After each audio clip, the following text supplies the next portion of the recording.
My name's Robert Henderson, and I'm doing my lesson plan evaluation over Michelle Blackwell's Ideologies Lesson 2, and her unit plan is World War II. This is found under the history section. In her lesson plan, her summary of her lesson plan is students will read about the reasons each country entered into World War II, and students need to understand how extreme differences in ideologies can lead to war. The whole basis of her lesson plan is she's going to show a brief video, and at the very beginning, then she's going to go to a guided question. What were the causes for each of the major countries to enter into World War II? Um, Students will receive instruction through teacher-led instruction, the reading passage and video. And then to check for understanding, she is going to have the students split into small groups and use graphic organizers. And graphic organizers is the main point of her lesson. She's going to let students use whatever graphic organizers they want to use. She's going to explain the different graphic organizers prior to this group activity. And the students are going to need to understand what different ideologies and reasons different countries entered the war. For lesson closure, she'll lead a discussion with the reasons that each country went to war while using the different groups as part of those discussion points. So the first question we're wanting to answer here is, does this lesson plan contain a writing component? And right here I have a snapshot of her lesson plan. And it says, while the teacher will tell students that they need to use a graphic organizer to show the reasons these countries entered into war, teacher will not be determining which graphic organizer the students will use in their group. So in my opinion, it does contain a writing component using the graphic organizers. However, I don't feel like this is a writing component necessarily that requires them to use primary and secondary sources and all that like a historian would to speak like a historian.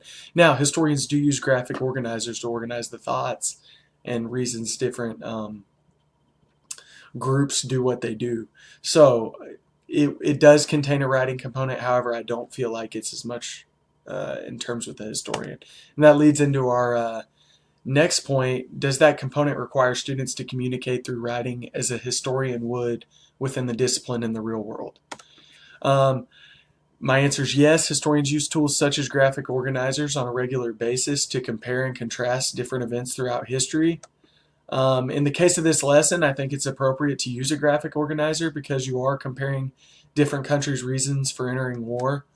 I think the way it could be improved, like I spoke earlier, is by incorporating a more detailed writing component by using both primary and secondary resources as historians do in their scholarly articles. The graphic organizer is a great way to organize your thoughts. However, I feel like communicating through writing as a historian needs to incorporate these sources more in the writing. I think this is just a way to organize your thoughts, maybe not necessarily communicate through writing as a historian. Does the lesson plan require students to interact at some point as an intellectual community? This lesson does require students to participate in small group work, so they must interact as an intellectual community within their small groups. So they have to present ideas, they have to provide reasoning for why those ideas are valid, just as a historian would. Another thing to improve this lesson is I'd like to see students having to participate and share their findings with the entire classroom, because as historians, they must be able to communicate with larger groups, maybe not necessarily just 3 or 4 peers. I think students will have to speak and communicate using the same language that a historian would to tell their groups and the class findings. Like, they're going to need to understand why each country went, what type of government each country had, whether it's fascism, communism, democracy, etc. Does this lesson plan include a project-based activity? We could argue the graphic organizer's project-based activity. In my opinion, it's not as project-based as, let's say, because it doesn't really provoke a lot of thought. An example of something I would consider a project-based activity would be constructing a map of the world prior to World War II by allegiances, and then after World War II by allegiances. So it really makes the students understand which side each group was on. It makes them get hands-on activity experience. It also makes them use those primary and secondary sources. Another example is the teachers could have the students discuss ways in which the conflict could be negotiated, and this would require higher level reasoning. So as historians, they've got to think of the causes, but they also have to think of possible solutions that could have come about by negotiating and using other things such as that. Does this lesson require the student to think like a historian? Okay, so right here I have a graphic of what it means to think like a historian. So the main points are cause and effect, change in continuity, turning points, using the past and through their eyes.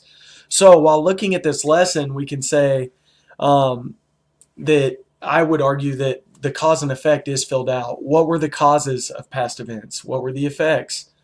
Who or what made change happen? Who supported change? Who did not support change? I think all these questions are answered within this lesson. I think the students have to think about that while they're filling out their graphic organizer.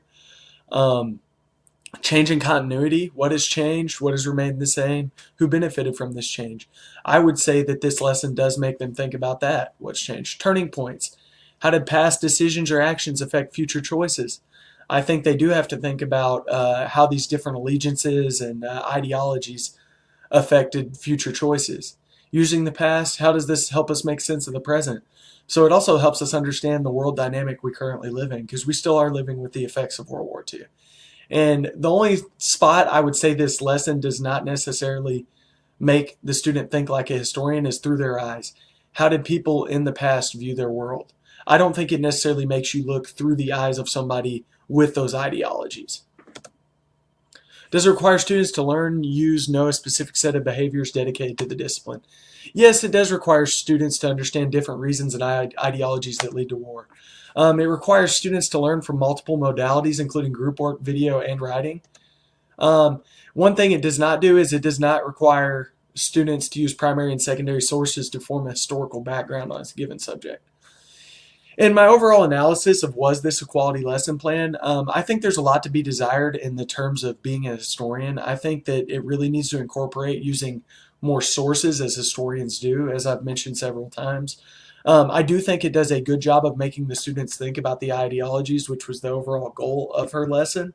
So overall, I'd grade it as a quality lesson plan. It just has a lot of room to improve in terms of thinking like a historian and writing like a historian.